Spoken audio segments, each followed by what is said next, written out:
en rapport avec l'état de forme des joueurs, parce qu'on sait que certains reviennent de blessures.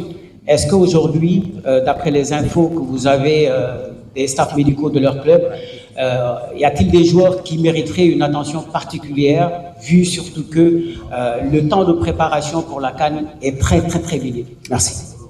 Oui, bonjour. Très bonne question et pertinente. C'est vrai qu'on s'est entretenu, surtout mon staff médical, avec les joueurs blessés. Donc, pour voir, on a un staff médical vraiment compétent. Et aussi, moi, j'étais beaucoup en communication avec leur coach et aussi avec les joueurs. Et voilà. Et je trouve que si c'était pas apte avec le vivier riche qu'on a au Sénégal, je pense qu'ils ne seront pas sur la liste. Donc voilà, comme je l'ai toujours dit, en matière de sélection, je n'ai pas d'état d'âme, parce que quand même c'est le pays, c'est le Sénégal. On sait que le Sénégal c'est un pays exigeant, un pays qui aime son équipe nationale. Donc si je dois faire des choix, je dois être sûr et être assuré que ces joueurs vont donner le meilleur d'eux-mêmes. Et je sais qu'ils sont motivés et vous allez voir, ils vont donner tout ce qu'ils veulent. Merci. Merci beaucoup, coach. Nous passons au suivant. Il s'agit de participer. Bonjour tout le monde, merci Kara. Je m'appelle Pape Djibril Gaye, quotidien Source A et de Sport 221. Moi j'ai deux questions. La première va concerner la préparation qui a été un peu chamboulée par la FIFA, suivant les caprices des clubs, je l'appelle ainsi. Alors, jusqu'à à part Habib Bey, on n'a pas encore entendu des coachs s'indigner par rapport à cette situation. Vous, personnellement, qu'est-ce que ça fait de voir à chaque fois que la CAF s'immisce dans l'organisation des compétitions africaines, et souvent ce sont les sélections, excusez-moi, la FIFA je voulais dire, et souvent c'est les sélections, les coachs qui ont déjà fait les programmations qui en participent. Ma deuxième question, ça concerne un peu l'effectif. Pape, vous étiez l'année dernière dans le groupe, excusez-moi, 2023 dans le groupe. Est-ce que ce même groupe est meilleur que celui de 2023 pour aller chercher une deuxième étoile? Merci. Merci, Pape Djibril. Je pense qu'à un moment, vous avez répondu à votre question quand vous dites qu'il n'y a personne à en parler. C'est ça le problème de l'Afrique. Personne n'en parlait. Donc aujourd'hui, il faut remercier mon frère qui a Bibé, qui en a parlé, parce que quand même, moi, ça a chamboulé ma programmation, mais maintenant, on va s'adapter. On ne va pas se cacher derrière ça, parce qu'on n'est pas le seul pays que son programme a été chamboulé. Maintenant, c'est tout le monde. Et nous, on sait, on a un objectif. Quel que soit ce qui se passe, on est focus sur cet objectif. Qu'on fasse la préparation ou pas, on a un objectif, on va aller droit à ça. Et je pense que l'autre question, c'était concernant les deux groupes. Après, c'est l'avenir qui nous dira.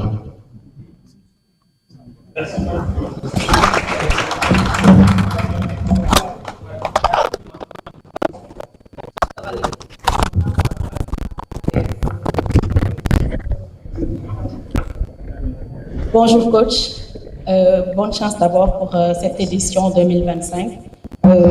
Avec l'absence de matchs amicaux, peut-on dire que le premier tour servira-t-il de préparation comme lors de la CAN 2021? L'autre question, ce sera votre première CAN en tant que coach. Quelle sera la différence dans l'appréciation avec le CHAN que vous aviez remporté il y a quelques années? Merci. La première, c'était quoi encore?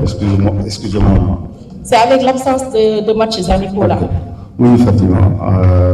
Avec l'absence des matchs amicaux, c'est sûr qu'on aimerait bien jouer, surtout que devant notre cher public qui a toujours répondu présent quand on a besoin d'eux, qui nous accompagne partout et qui nous aide surtout quand on a besoin. On aurait bien aimé faire ici un match, mais malheureusement, c'était pas possible, comme on en a parlé sur la question précédente.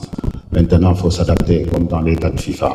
Donc, moi, je pense qu'au Sénégal, on a toujours préparé les matchs sérieux. Il n'y a pas ces 3 matchs nous servent des matchs amicaux ou pas. Non, non, non. Nous, on va prendre match par match. On sait que c'est une CAN, c'est pas facile. Dans la compétition, il y a 2 phases différentes. Il y a les matchs de championnat qui sont les matchs de groupe et aussi il y a les matchs éliminatoires directs qui sont les matchs de coupe. Donc quand on est éliminé, on rentre chez nous. Donc je pense qu'on sera préparé à tous les matchs et on a un effectif vraiment quand on le voit. C'est des joueurs, je pense, qui méritent d'être là et qui veulent mouiller le maillot, même ceux qui ne sont pas là aussi. Et malheureusement, on ne peut pas choisir tout le monde aujourd'hui. Mais avec cette équipe, on peut faire quelque chose et moi j'ai confiance.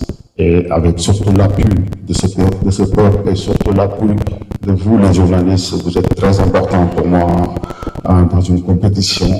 À chaque fois que vous l'avez joué, on a vu les résultats. Donc voilà, et on fait appel à vous encore. Moi je sais que ce que vous représentez, et on fait encore appel à vous et tout le respect qu'on vous doit. On sait que vous faites beaucoup et j'aime ce que vous faites, vous avertissez, vous informez et ça c'est important. Et merci encore.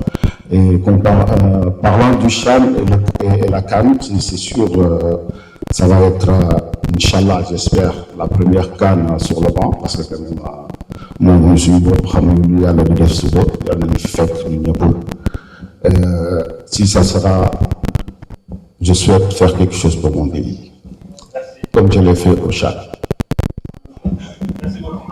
Suivant, juste parce que nous avons la version Wolof et il y a d'autres aspects. Et pour les prochains intervenants,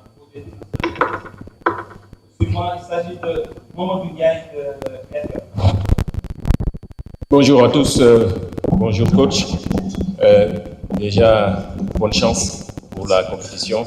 Comment cela vous fait, par exemple, de découvrir une compétition en tant que sélectionneur A? C'est une pression ou c'est une motivation pour vous, étant donné que, certes, vous connaissez cette compétition, mais pas autant en tant que sélectionneur A, le Sénégal est attendu comme favori?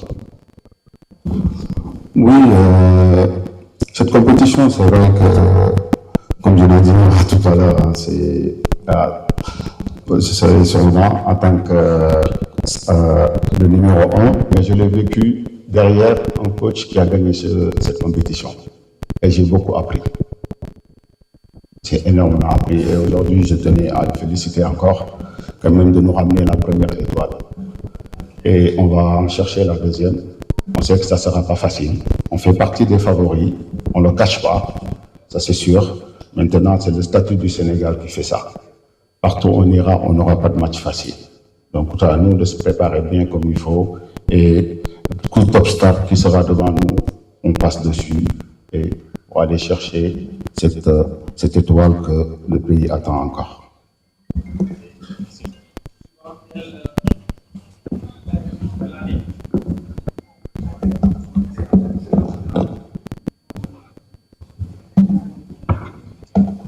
Voilà, bonjour coach et bonne chance pour la compétition. Elamine Diop, Eric Fab TV. Ma question c'était par rapport au groupe, parce qu'il y a quand même de jeunes joueurs qui viennent de découvrir la compétition, qui est la Coupe d'Afrique des Nations. Il y a Ibrahim Mbaye, Mamadou Sarr, Ilaï Kamara, il y a pas mal de jeunes qui vont découvrir la CAN. Et il y a aussi des cadres. Comment vous arrivez à avoir cette gestion, c'est-à-dire la transition qui est assurée au niveau des jeunes joueurs, accompagné de ces cadres, certains qui ont remporté la Coupe d'Afrique des Nations, l'ossature de l'équipe? Comment vous arrivez à avoir une bonne gestion de groupe pour pouvoir gérer cette compétition? Merci. Oui, je pense qu'aujourd'hui, c'est une chance d'avoir ces cadres. Donc d'avoir un Kalidou Koulibaly, d'avoir un Edouard Mendy, un Drissa Gana Gueye, Sadio Mané. Et ça, c'est une chance. Et aussi, ces jeunes, je ne m'inquiète pas du tout pour ces jeunes. Quand tu as des cadres, avoir cette chance d'avoir partagé les vestiaires avec ces genres de joueurs, je pense que même en tant que coach, ça me facilite un peu la tâche. Mais quand même, j'ai un rôle à jouer avec les jeunes, parce que je sais qu'il y a certains, peut-être ça va être, ça va être leur dernière CAN. Donc je pense qu'ils ont tout donné à ce pays, et je pense que aussi les jeunes doivent tout donner pour offrir à ces cadres cette compétition qui est gagnée à la fin. Le dernier intervenant en français, il s'agit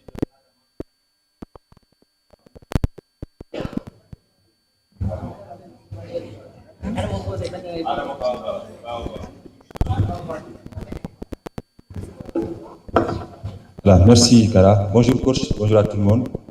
Alors, coach, entre la volte-face de la FIFA, donc le 8 décembre, ensuite le 15, entre donc cette volte-face et l'attente des Sénégalais. Vous avez vu dans les journaux, dans les réseaux sociaux, à quand la liste, à quand la liste. Comment Pape Thiaw a vécu ces moments? D'abord de sentir que son programme est perturbé, ensuite de s'attendre à ce que tous les Sénégalais soient impatients. Comment Pape Thiaw a vécu tous ces moments? Et puis une question subsidiaire, c'est juste en tant que vainqueur du premier CHAN pour le Sénégal, est-ce que c'est une motivation supplémentaire pour Pape Thiaw de se dire que je vais le faire aussi pour la CAN? Merci. Oui, en tant que coach, je pense que notre rôle premier, c'est savoir anticiper et s'adapter. Et je pense qu'aujourd'hui, on a tous vu que ça a été chamboulé. Ça a été chamboulé pour tout le monde. Ça a été chamboulé même pour le public qui me réclamait la liste tout le temps. J'ai jamais vu ça. Ma fille de 6 ans est rentrée la fois dernière à l'école. Qui me dit, papa, c'est à quand la liste? Et je dis, waouh! Ma fille dedans, donc ça veut dire à l'école, waouh, ça en parlait. Mais c'est vrai, on attendait cette liste. Mais je pense qu'elle est belle quand même.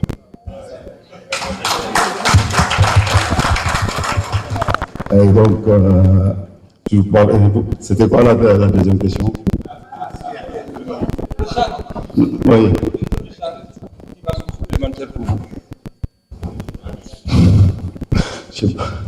J'aime pas trop parler les bonnes choses que j'ai faites, en fait. Donc, c'est sûr que, bon, on a fait parce qu'on était en groupe quand même. Cette CHAN, ce que j'ai beaucoup adoré, excusez-moi, parce que personne ne croyait à notre football local quand je partais. Personne.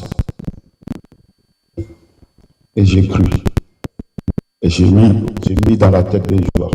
C'est aujourd'hui que vous devez vous vendre. Aujourd'hui, vous devez laisser votre nom. Là où vous ne serez pas, on en parle. Et je pense qu'ils l'ont fait de la plus belle des manières. Et derrière, il y a eu aussi des dirigeants qui étaient là. Et je pense citer tant d'autres, il y en a qui sont dans la salle, qui ont aidé. Et aussi bravo aux coachs locaux. Ils ont fait un travail magnifique. Et aujourd'hui, on part dans une compétition différente.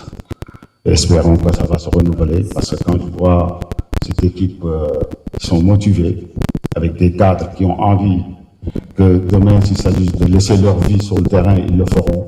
Avec des jeunes motivés qui sont là, je pense que, Inch'Allah, il y a espoir. Et quand il y a espoir, il y a vie. Merci beaucoup. Merci coach. Nous allons passer au Wolof.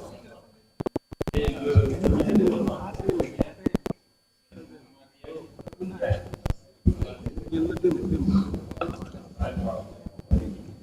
Bonjour.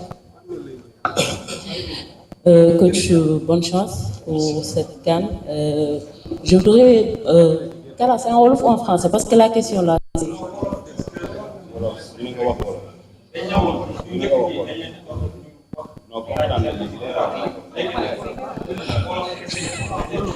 D'accord.